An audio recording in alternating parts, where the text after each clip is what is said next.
Today, 11th July, Monday, the year 2005, I am in the studio of Comrade Ajit Roy, the editor of Marxist Review magazine. Comrade Ajit Roy's history spans decades and covers various facets of the Indian political movement, pre-independent India, post-independent India, and the globalization period. His contribution has been unique in the sense that being part of the left, he has come and reached out to those who were not in the left but who are making a contribution to mass consciousness. The left in India is right now at a big crossroads. And from the point of view of the history of Jharkhandi people, the left at one level had left out the indigenous people. And today, as the indigenous people are rising, they seem to leave out the left. This cannot go on. The indigenous people's struggle has to benefit from the history of the left, and the left has to benefit from what the indigenous people are demanding today. Ajit Roy, you were born 3 years after the Bolshevik Revolution. You Same born, year, 3 years. 3 years after the Bolshevik Revolution. You were born when in 1920, when the Congress Party was coming up. You saw the Chinese Revolution, the Vietnam Revolution, the Cuban Revolution, the Indian bourgeois state taking over, and you are here standing in history at a very critical point. Can you tell us something of how you see your life from your young age, and why did you take up political activism? I am not really introspective, so I can't give you self-analysis. I came into politics almost in natural course. My family has been connected with national movement from an earlier period. My cousin, he joined non-cooperation movement, then he became an activist of so-called terrorist party. He was in detention camp for 8 years. His name? Kitish Chandra Rai. And he always inspired us, the whole family, towards political involvement and freedom struggle. And my father was also quite keen on political movement, though he was a teacher, not active in politics, but he was always very keen on political development. So we picked up a few things from him also. And my sister, my eldest sister, who was also somewhat involved in political terrorist movement, she was, at that time when she was a school student, she was repeatedly asked to go over to the DIB, District Intelligence Branch Office. There was a British officer, Grasby, who was the superintendent. So my father had to accompany her to that office for regular cross-examination and investigation. So in a way, we were involved in a political climate and environment, so it came as a natural thing. What was your age at that time? Well, I went to prison when I was 13. And where were you brought up? In which city? It is a subdivisional town called Manikganj in the district of Dhaka. And what brought you to left politics? It also evolved in natural course because, Bengal was never really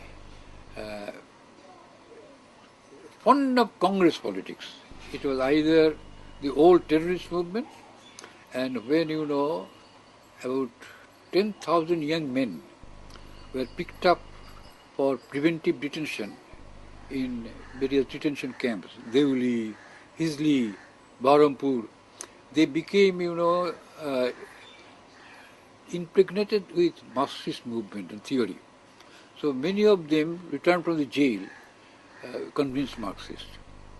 And therefore, when I became politically aware, left politics came as a matter of course. Congress we ruled out.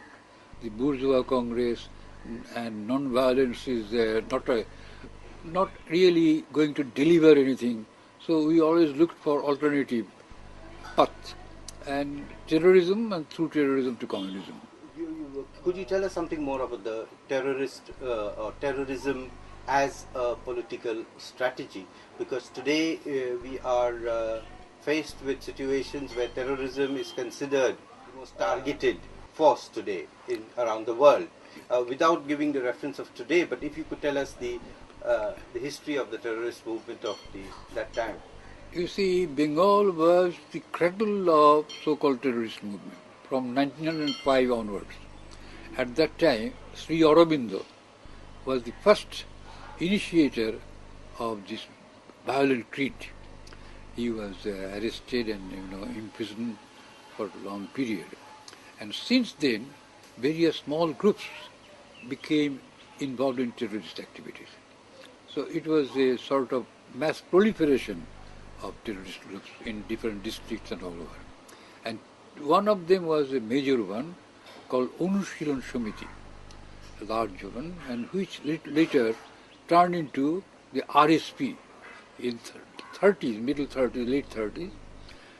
They became, tuned to Marxism and became the Revolutionary Socialist Party. I became, acquainted with Marxism when I was an intermediate student in 1938.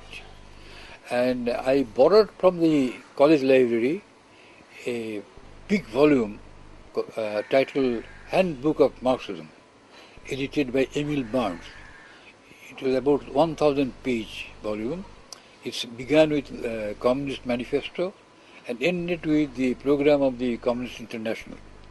In between, all the major classics of Marxist theories were either in full or excerpts. So I kept that volume with me for about a year, and I repeatedly read from cover to cover. Though I really can't say that I followed everything or understood everything, but I got a smattering of Marxist theory at that time, in that 38, before I became acquainted with the party or organization. So I was ripe for, recruitment by a political party. In fact, in my mind, I always pondered how I should get in touch with the underground party. Then, in my intermediate class, I had another fellow student, Nirmalendu Chatterjee, who was somewhat related with the Communist Party. He put me in touch with the Communist Party. And, it was in 1941 when I was in the university, first year class. I came in touch with the Communist Party, and I am proud to say the first day I got in touch with the Communist Party, I became practically a whole-timer. That was my main preoccupation. I didn't care about academic studies, and I went by the party's direction all through, and in course of a short period, I became an important functionary, because at that time, party being underground, its open forum was the Student Federation. So I became the secretary of the District Students Federation, which meant that I was the accredited representative of the public Communist Party. Could you tell us something about the objective realities during that time, and what did communism had to offer that it became attractive to so many people? First of all, you remember that was the depression period. So the petty bourgeoisie, the middle class, they were at the receiving end of the whole system. Large volume of unemployment, then, living itself was very difficult. So people were looking for some means of protest, some means of, achieving something to make their life easy. At that time, there was no shortage of quantities of food. But people didn't have money. In the textbook, in the economic textbook, it says the India suffers not from shortage of food, but not a famine of food, but famine of money, purchasing power. So you see, the main thing was this urge for a better life and greater freedom. Not so much of economic problems, but we from the political periphery was looking for an alternative path to attain independence and freedom. We had become disillusioned about the Congress and its bourgeois leadership. So how to move forward towards freedom? That was our main consideration. But then, why communism? What So there was no alternative, or There was no alternative because other small parties, the RSP had just come up and it had no credibility. by RSP, the Revolutionary Socialist Party? Yeah, it had just come up. During this period, leaders of the old Onushiran party, this old terrorist group who were in prison, became acquainted with some smattering of Marxism. They converted their party into Revolutionary Socialist Party. So you see, there was no alternative, and there was the Congress Socialist Party, in 1934. But, it was considered to be an adjunct of Congress itself. So not much of an alternative. But were you all getting any information what was happening in the Soviet Union? First of all, the Indian newspapers at that time, the daily newspapers, carried informative articles. Then much of the things I learned about Soviet Union was from the daily newspapers. And these were British papers, English or Bengali? Mainly in Indian-owned British paper, which was quite good, and sometimes also Bengali newspapers. What about radio? You see, at that time, radio was not a very common acquisition. We didn't have a radio at that time. And I don't know what sort of things came over to be broadcast. We were at this of what information was available to the people in Bengal regarding the world global events, especially in the Soviet Union. First of all, at that time, it was a period of Munich and, eve of the Second World War. And Calcutta newspapers, both English and Bengali, carried a lot of news about global development. Munich, then, Nazi advance, resistance. This was quite, available from the daily newspapers. Then, there was the National Front, the weekly organ of the Communist Party of India. It was only 4 annas a copy.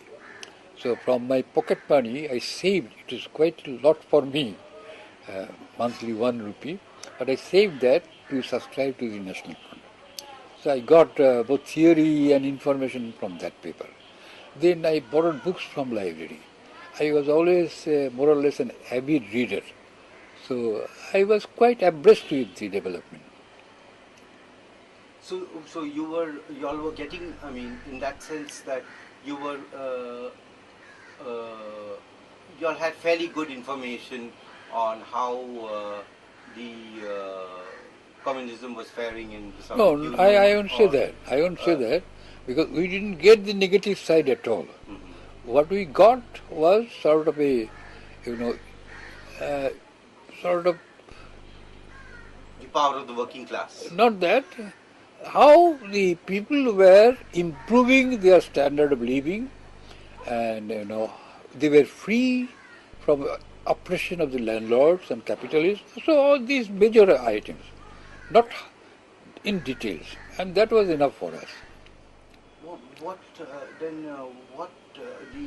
The communist movement at that time was, you would say there was a fervent And why did the communist movement not able to make a very strong presence in the... No, you see, when I say it was empowerment, it was in relation to the national movement. It didn't take any position so much on the interest of the working class and toiling people. It was the more militant part of the national movement. That is what impressed us. So at that time, there were a few mass general strikes. You know, there was a general strike for a long period of jute workers in West Bengal. Then there was a major struggle of the Tata steel workers. And, you know, Hazra Singh, a Sikh worker, was crushed under a lorry carrying the black legs into the factory. So these were starting events.